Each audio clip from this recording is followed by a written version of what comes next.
If you love Name Explain, then please consider leaving a super thanks in the comments of this video. It's a great way to make a one-time donation to the channel and help support Name Explain. The nation of the Philippines in Southeast Asia consists of no less than 7,641 islands. Some of these islands are little more than tiny rocks home to no more than some plant life and birds, while others are full to the brim with amazing wildlife, sprawling cities, and millions of humans. To make managing these islands a tad easier for the government of the nation, they are actually split into 3 distinct groups. The northernmost of these 3 groups being the Luzon Islands. This group gets its name from the largest island of the group, Luzon. Not only is this the largest island in the group, but it's the largest island of the entire nation too. It is also the most populated, housing around half the nation's entire population. It's not only home to the nation's capital of Manila, but also its most populated city of Quezon City. Despite being grand in size and population, the island's name seemingly comes from much more humble origins. It supposedly derives from the Tagalog word of lusong, which was the name of a kind of mortar, as in a mortar and pestle, not the construction or explosive kind, which was used to husk rice. How this entire island got named after one kitchen utensil, however, is seemingly a mystery. To the east of Luzon, we find the much smaller island of Polillo. Yet, despite its small size, it is seemingly a pretty bountiful place, as its name derives from Chinese merchants and it means beautiful island with plenty of food, which sounds like the exact place I want to be right now. Further south along the eastern coast of Luzon, we have the island of Catadundes. The name is believed to be a Spanish adaptation of either the name for a type of beetle or a kind of tree. If you couldn't guess by now, a lot of languages have influenced the naming of these islands. We've only covered 3 of these islands so far, and their names have either derived from Tagalog, Chinese, or Spanish respectively. This is all down to the mixed history of these islands and the many speakers who have called it home. Towards the south of Luzon, we have Malinduque. This island is believed to be named in reference to the active volcano that resides on it, Mount Malindig. The name is thought to mean stand tall in Tagalog, as this volcano stands pretty tall. It was then corrupted into Spanish. Eastwards, however, we have Lubang. This comes from the Malay word of lobang, which means a gap or a hole. Why this is the case, however, I'm not too sure. Maybe it's a reference to the large gap of water between this island and Luzon. South to Lubang is Mindolo, a much larger island.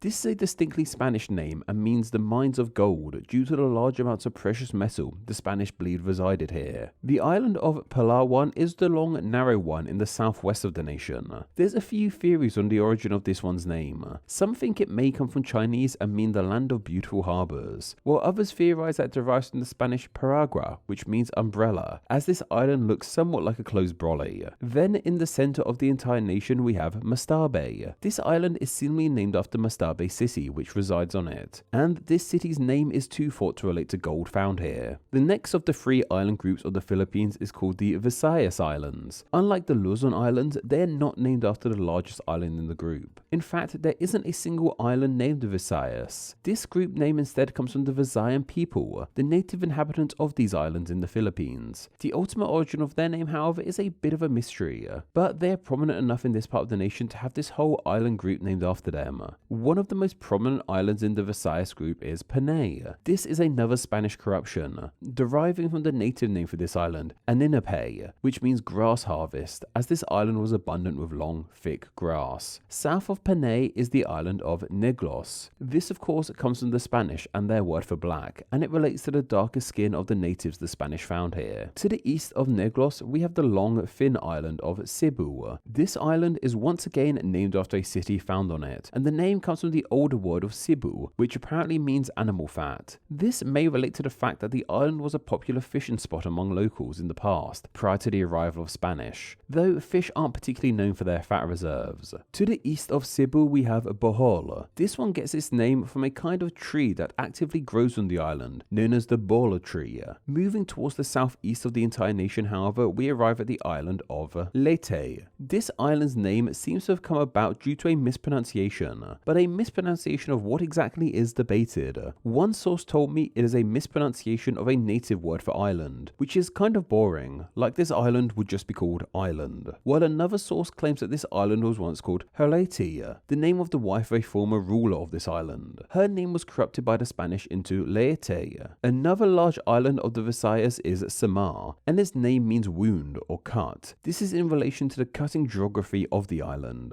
The third and final island group that makes up the Philippines are the Mindanao Islands. Like with the Luzon Islands, this one is named after the largest island in the group. The island of Mindanao is not only the second largest island of the Philippines, but also the second most populated. It's pretty nifty how this nation is bookended with big islands. There's probably some geography at play that made this happen, which is way above my pay grade. This island is once again named after the people who live there natively, the Miranao people. This time, thankfully, we actually have a pretty good understanding as to where their name comes from. Their name is believed to mean something along the lines of the people of the lake. This is most likely in reference to Lake Lanai, which is the second largest lake in the nation. Man, everything about this island is second place. This must be how K2 feels. Basilan is found on the western tip of Mindanao. This island's name derives from a legendary weapon named the Pira, made from a substance called bashir, a kind of iron. The reason it is named after this weapon comes from a tale of a resistance and battle which took place on this island. Southwest of Basilan, we have the island of Jolo. This is a corruption of the name Sulu, which means sea currents, which makes sense as this is an island in the sea after all. And further southeast from here, on the cusp of Borneo, we have the island of Tawi Tawi. This is one of the furthest islands from the rest of the nation, and its name relates to this fact. The Tawi part of the name comes from an old word meaning far, and as it was so far away from everything else, the word got applied to it twice. This gives me the same vibe as Far Far Away from Shrek 2. A little closer to the rest of the Philippines is the small island of Bucas Grande. This is of course Spanish yet again and means big mouth or big opening.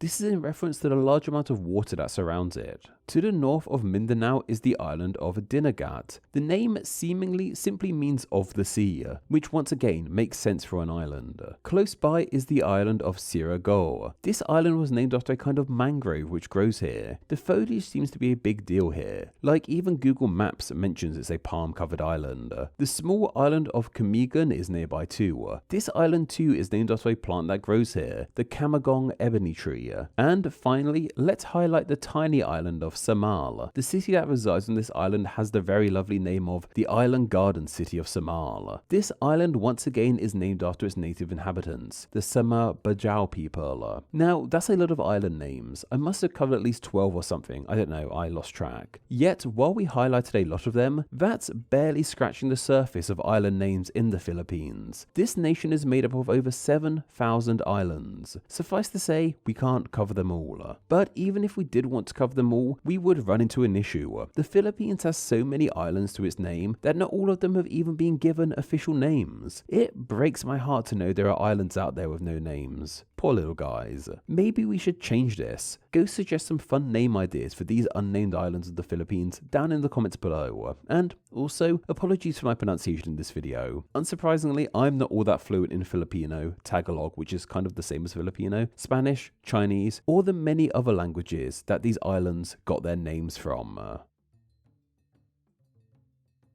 Name Explain depends on viewers like yourself supporting the channel financially on Patreon, so a huge thank you to everyone who does. Donating just $1 a month helps the channel amazingly and gets you bonuses including ad-free videos, exclusive content, the power to request ideas to be made into actual Name Explain videos, and your name at the end of the video with all these awesome people. Visit patreon.com/Name Explain or click the link down below to find out how you too can support the channel. Thank you. Thanks for reaching the end of the video. Why not watch another and subscribe to keep up to date on all things Name Explain. You can find myself on Instagram where I'm Name Explain YT and join the Facebook group Friends of Name Explain to talk with myself and other name nerds. All that will be linked down below. Anyway, I hope you enjoyed this video and once again, thank you all so much.